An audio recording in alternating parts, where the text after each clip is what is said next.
Hello, I'm Tara Brabazon, and I'm the Dean of Graduate Studies at Charles Darwin University. Welcome to Outrider 21, Quiet Quitting Your PhD. Let me explain how we got here. I had a student in my office who was in a rather odd situation. He'd been on a leave of absence for more months, adding up to 4 years, compared to what he'd actually been actively enrolled in his PhD. And he was in my office trying to talk through, is it time to leave the program forever, for good, or is it time for him to actually commit to the research? Now, I will help him engage with that question, and I hope I will help you think through your particular situation. Should you continue with your PhD enrolment? Or are you quiet quitting your PhD? Now, the PhD is difficult. It's difficult. Not everyone can do it. Only 1% of the world's population is able to graduate from a PhD, and attrition rates are really, really high because the PhD is tough. It's tough to persist. It's tough to be uncomfortable all the time. And it's tough to be frightened, thinking, can I actually do this?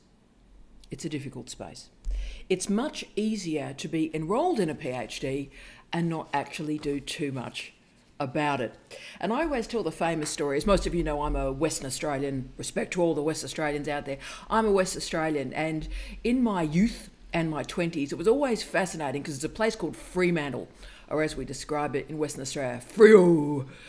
In Freo, there'd be, you'd go into a coffee shop in Freo and you'd say, hi, Phil, what do you do, Phil? Oh, I'm enrolled in the PhD. Hi, Sharon, what do you do? I'm enrolled in the PhD. So basically half of Fremantle's coffee shops were populated by people enrolled in a PhD. Whether they were actually doing a PhD or not is another question. And that's what's happened in the subsequent 20 years. That's why all the focus now is on training supervisors, having supervisory charters, and making sure that students have milestones and stick to those milestones. All of this exists to make sure that you don't just sort of drift into attrition, that you make decisions about your life. You see, and I'm an old lady, so I can say this now, a successful life is punctuated by powerful decisions. Failure is punctuated by blame and displacement of responsibility onto other people. Failure is also demonstrated by an inability to make difficult decisions. But quiet quitting of your PhD is a thing. And it particularly has become a visible thing since COVID-19, since the pandemic. Quiet quitting or silent quitting emerged as a phrase through 2022, of course promoted through TikTok, obviously.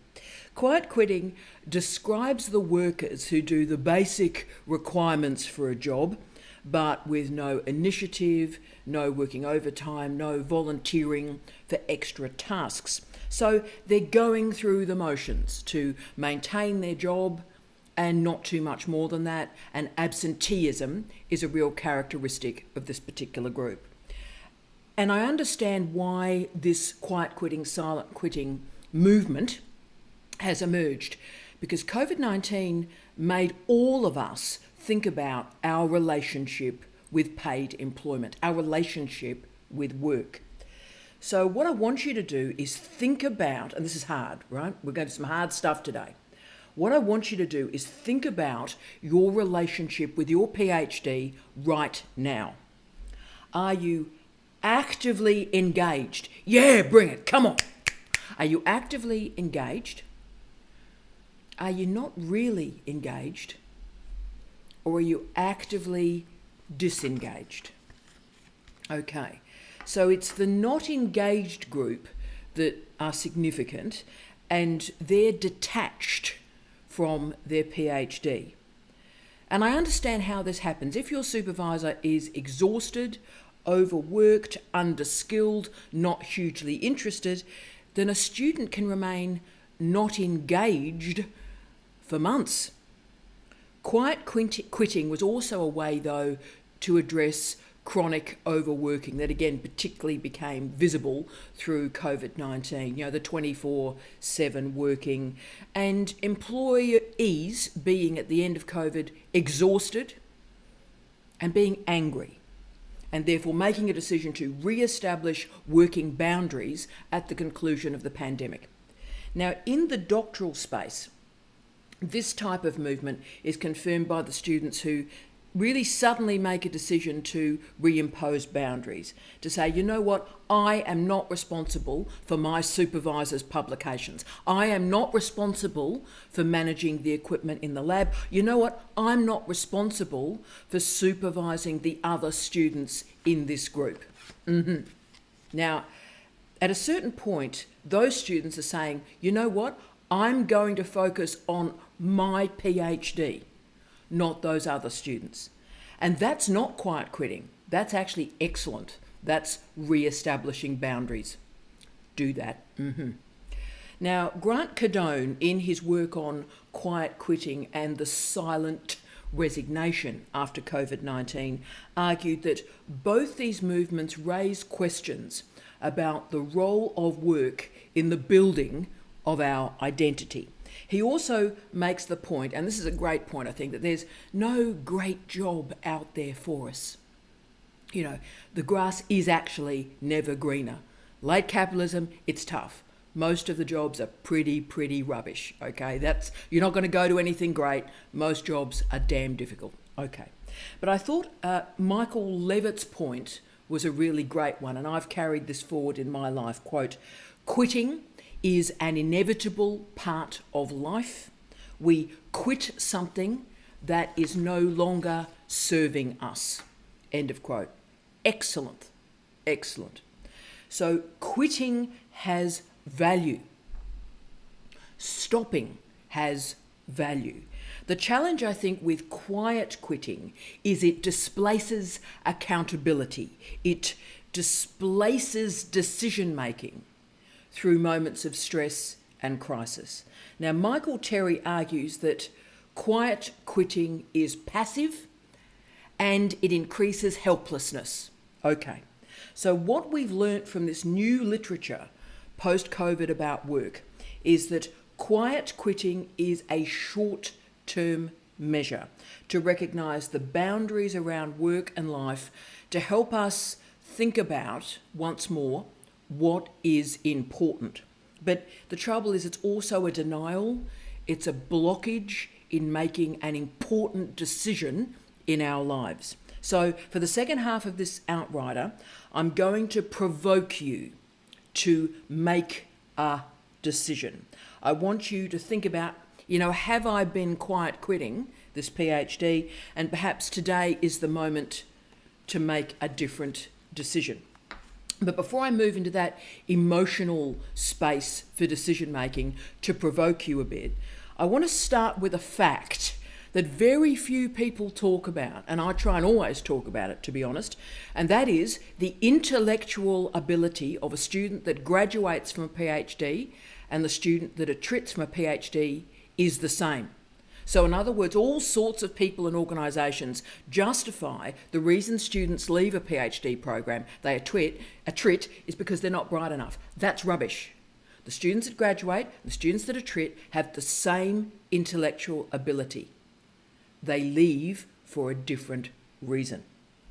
So all this stuff about, we need to tighten up the admissions procedures and so forth. So, people have lift the standard so that people can finish a PhD. All of that's actually wrong. So the completion of a PhD and or the desire to leave a PhD has nothing to do with intelligence. Okay, now there's my fact. Now let's enter this emotional space to enable your decision making. Now in an office like mine, I see students on the best day of their life And I also see students on the worst day of their life. And I have students who ask me on a daily basis, should I quit the PhD? And there's no easy answers to this question, but what I do is I do an exercise in my office. Now, I thought in the Outrider today, we'll do it together as a family, okay? So we're going to do the exercise to enable decision making for you. So what I do is I get students to create a visualization, to summon an emotional state in response to a statement I'm about to make. So in this Outrider, let's do this together as a family. Let's close our eyes. Let's take a breath. And I want you to focus on your emotional state after the statement I am about to utter. Here we go. Right now, I am taking your PhD away from you. Right now, I'm taking your PhD away from you. Take a breath. Sit in that emotional state. Now, open your eyes. Think about what you were feeling when I expressed that statement that I was taking your PhD away from you. This is important. If you were relieved, so I'm taking your PhD away from you, and you went, yeah, wow, thanks, brilliant, yeah, I'm out, thanks. You need to leave the program. So if you're relieved, save yourself, please. Please leave the program. I wish you well. You're torturing yourself. Let's end it, all right? If in response to my statement, you got really teary, it's like, oh no, I love this thing. I love this PhD. It means so much to me. If you had that emotional investment in it, then it probably is a sign that we can continue on the thesis. So if you're just bathed in relief, yeah, I'm out, bye Felicia, it's been great, do something else, enjoy your life, right? If you're upset at the idea of leaving, then okay, you should stay, but we've got some work to do, okay? So this is the point right now where we're going to stop quiet quitting your PhD. We're going to make a decision. If you feel relieved, you're out. If you feel bereft, then stay in the program, but we've got some work to do. Okay. So to help you make these decisions, I'm going to work through 7 decisions for you to make today to reconnect, to become actively engaged in your doctorate once more. So this is going to stop you quiet quitting. Here we go. 1, gain some perspective. A PhD is just a PhD. It is just a qualification. It's not cancer, it's not global warming, it's not the drought in regional Australia. As I've often said, you are not your PhD. This thing is just a degree. It's just a degree. It's not your identity. So put the qualification into perspective. If the thesis is torturing you on a daily basis, there's no highs and there's no lows, it is time to leave. 2, here we go. Do you need this qualification to enable your future career? This is an important question, and it's time to really get real here. But also, besides me always reminding people, look, this is a qualification. Start it, finish it. But I need to make sure that you know that it's absolutely crucial for jobs in university. So if you think you're going to work in a university, then you're going to need a PhD, because I don't shortlist for any job any person that doesn't have a PhD, right? So that's the deal breaker when I'm shortlisting for jobs. So getting the PhD is important if you believe you're going to develop an academic career. Remember that most PhD students today don't end up working in universities. The split at the moment, depending on the university, is about 60-40. So 40% stay in the university in some form, 60% go into diverse industries.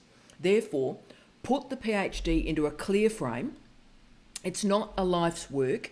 Treat it like a job. Don't sit in quiet quitting mode. Start it, finish it. So, yep, the PhD sometimes makes you unhappy. Very unhappy, absolutely. But you know what? Work isn't pleasant. It mostly isn't pleasant. That's why it's called work. That's why they pay us. Because we wouldn't do it if we weren't paid. So make sure you've got perspective on this degree. It's hard, it's an effort, and you're going to have to struggle every day. But remember, if you want an academic job, it is a matter of every day grunting through it and finishing it. And also understand why you're doing it. You're doing it so you get this job. So recalibrate your expectations and understand what is required. 3, are you too emotionally invested in your PhD? This is a biggie that I've seen develop through my career, to be honest. As I've aged, this is now increasingly becoming a problem. Are you too emotionally invested in the PhD? Getting your expectations or your feelings hurt is not a reason to quit a PhD. Your supervisor, your fellow students are rude to you, they ignore you. That's not a reason to quit your PhD. Life is dreadful most of the time. A PhD is part of life. Now, if you need this thesis for a job, then you need to treat it like a job. It's not a love affair. You have a responsibility and you need to finish it. So change something. Change your expectations. Change your mindset. Sharpen your project. Change your supervisory team if you think that'll help. Go hard. And remember, I'm not saying if someone is racially or sexually vilifying you, that's against several laws and many of the policies in the universities. Call out bullying, sexual harassment every single time. That contravenes policies. Okay. But if you just sort of, I'm not too happy, life's terrible. A PhD is difficult. Just finish it. Don't quit. Change what you can change. And finish quickly so that you can move to the next stage of your life. Please don't romanticize the doctorate. Don't romanticize intellectual or academic life. Don't romanticize work more generally. We live in ruthless, tough, nasty, backbiting times. We live in ego-driven times. And the PhD is part of those times. So, remember when Charles Darwin talked about survival of the fittest? He was not talking about the people who could do CrossFit. He was talking about the survival of the species that could adapt. That is, they could adapt and survive and thrive. Now, if you have a narrative about how you thought your life would be, and stuff that's happening in the PhD is challenging that life narrative, then it's time to change the life narrative. The PhD does not exist to make you happy. It exists as a bridge in your life to move you to a different time and a different space. 4, do you fixate on the end point? This is an interesting one. Now, I always say begin with the end in mind, and that's always important. But it is important also when you're 3 months in a PhD or 6 months in a PhD or 18 months in your PhD that you don't judge yourself by the criteria of a fixed and final thesis. Okay, that's important. One of the reasons we have milestones and why we're going to be doing a lot of work on milestones in the next little bit is I want students and supervisors to assess students on the way by the expectations of where they are in the program, not via the end point. Now, Oasis named one of their great albums Be Here Now. Love that album. And for me, that's always a bit of a mantra of life, that we occupy our present. We be here now. Judge your now. Not where you think you should be, not where you feel you should be. Be here now. 5, important one. Be aware that the midpoint is the danger point. Again, people don't tell you this. Let me tell you this.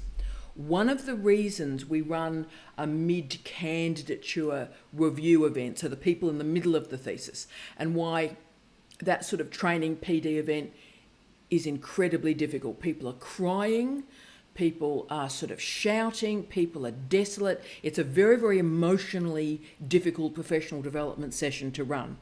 And the reason is the midpoint is actually the crisis point for the PhD. So if you're feeling shaky in the middle, the first thing you need to know is that's absolutely normal, right? That is, you're doing absolutely the right thing. You should feel pretty weird in the middle because you're halfway down the tunnel, you've invested a lot, and you know what? There's still a fair way to go. So obviously you're feeling a bit weird about it, right? So know that this mid-stage is an anxiety point for everybody. So what you have to do at this point is check that the fundamentals are in place. The fundamentals are right for you. So you're working towards your milestones, your achievement protocols, your backward mapping is clear. You've got a good emotional separation between yourself and your identity and the doctorate. And if that's all in place, take a breath, and keep going. Cool. 6, recognize that supervision might be only part of the problem. Students that blame their supervisor or their advisor for all their problems are very difficult to help in my office. We all know the cliche, it's your thesis. It's not supervisor's thesis, it's your thesis. And I know students get very agitated when I say that, when other people say that. But the reason we sort of do have to say it's your thesis is to stop the displacement of blame onto other human beings. Remember that your supervisor, most days, academics are pretty well killing themselves at the moment. Academics are working 60, 80, 100-hour weeks, right? This is exhausting. I record these videos now at 2:30 in the morning on Thursday mornings, right? So that's where we're at now. I remember someone said to me, "Oh, the lighting's a bit weird," and you're Outriders, and went, "Yeah, well, it would be at 2:30 in the morning." Yeah. So your supervisor may not be helping you, okay? And I'm really sorry about that. But they may not be able to help themselves at the moment. So blaming your supervisor may be a strategy that you're using to block yourself from making a clear decision. Yep, absolutely. Change your supervisor.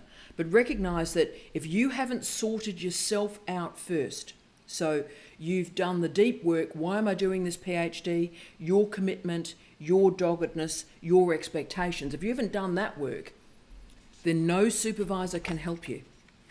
So check, and this is tough work, I know. Please do check if you are using your supervisor as an excuse. You're using your supervisor as an excuse for your issues and for your inability to make a decision. Recognize that's about you. It may be not about your supervisor, and it's time to leave the program. And of course, 7, take a leave of absence first. Now, this is unusual for me. I never recommend leave of absences because, by the way, the sign of a student that's about to attrit is they take a lot of leave of absence, right? And I don't recommend it because students, when instead of making a decision, go on a leave of absence, right? So instead of actually going, am I doing the right thing? Instead of, doing the deep work, they go, oh, I'll go on a leave of absence, right? But when you're I'm about to leave, I think this is the right decision, and you're just not quite sure, that is the time to take a leave of absence. Absolutely. If you want that final guarantee that this is the right course of action, then please do this. Now, when you're in the leave of absence, if you feel so much better being away from the PhD, then that's your decision. If on your leave of absence, you really miss the thesis and you start to feel sort of excited again about the project and about research, then you can rejoin the program with that rejuvenated energy. So that's great. Quitting the PhD is no shame. It's no embarrassment. And you know what? It's no one else's business. But what I'll ask of you through our work this week is that if you're about to quit the PhD, that you do the work and you earn that decision. Do the homework. to make sure that your feeling is not just simply it's a bad day or a bad week or a bad month, or you're at the 18-month mark and you just feel anxious, right? Know that they are trigger points. If it's more than a bad month, it's more than a bump in the road, then it's time to stop quiet quitting. Remember my old line, beginnings matter, but endings matter more. Make your ending meaningful. I wish you love, light, and peace. Tea out.